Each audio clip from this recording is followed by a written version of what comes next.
two cardinal rules that we've tried to follow for 56 years. It works. And I recommend it today to every young married couple that we counsel. What's that one thing that you can live without the other person doing? Live without the other person doing, well. You wish they wouldn't do. Oh. Well, you know, I, like most people, I'm selfish. I wish they'd always do what I wanted.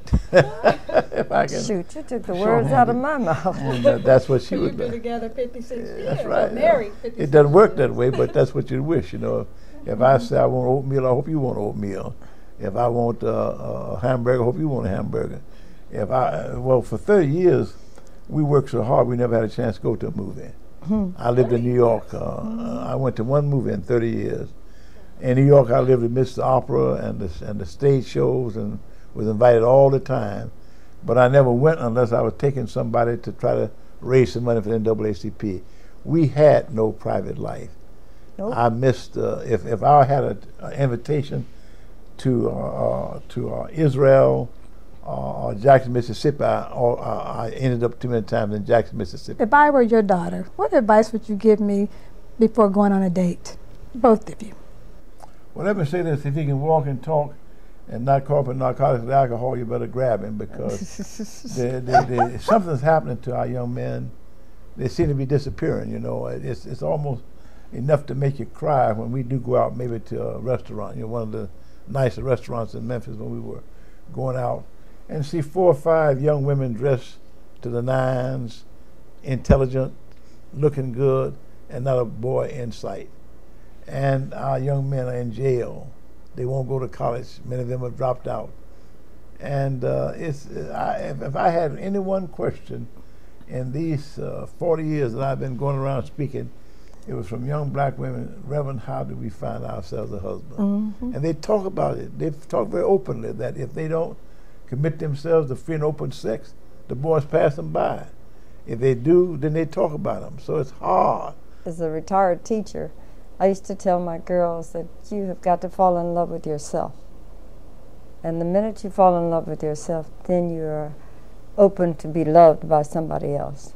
But most of us don't really know who we are or whose we are.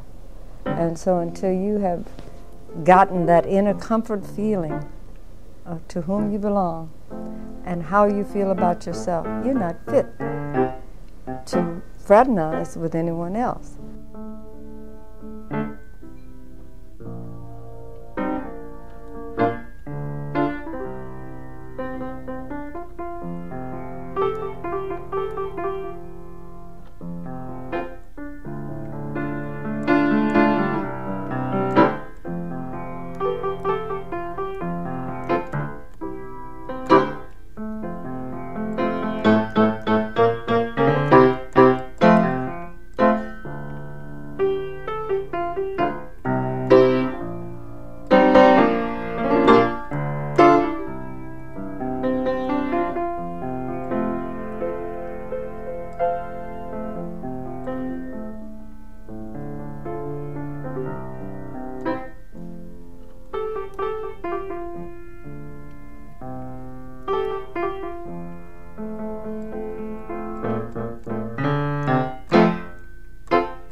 Greater Middle Baptist Church, Night on Road in Clearbrook.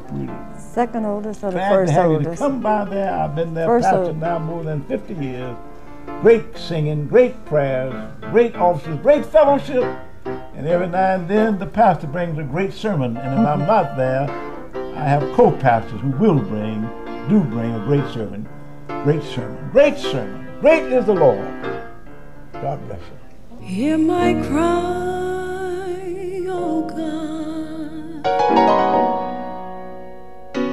Attend unto my prayer. As a little girl, around the age of 3 years old, I remember watching my favorite television program, The Shirley Temple Show. Yeah.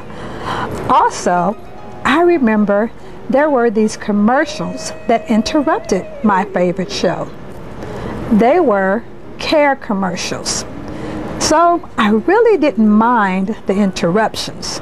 As I would watch them, I was overwhelmed with compassion for the people I saw on my TV screen. I knew then that God was going to use me to help them. At that age, I realized I was being led to do mission work. I knew that I wanted to do it, and God had put it in my heart to do it. As a young child, He gave me visions of establishing orphanages, schools, and homes for them. I knew I was created to do a productive ministry in Africa. Well, now is the time to step up the efforts. Throughout my life, I have been dedicated to contributing to the well-being of impoverished people and sponsoring a child. But I'm only one person. I cannot do this enormous work alone. I really need you. The name of this program is Love Matters. Godly love, unconditional love matters. We have a ministry called Love Matters Missions Ministry.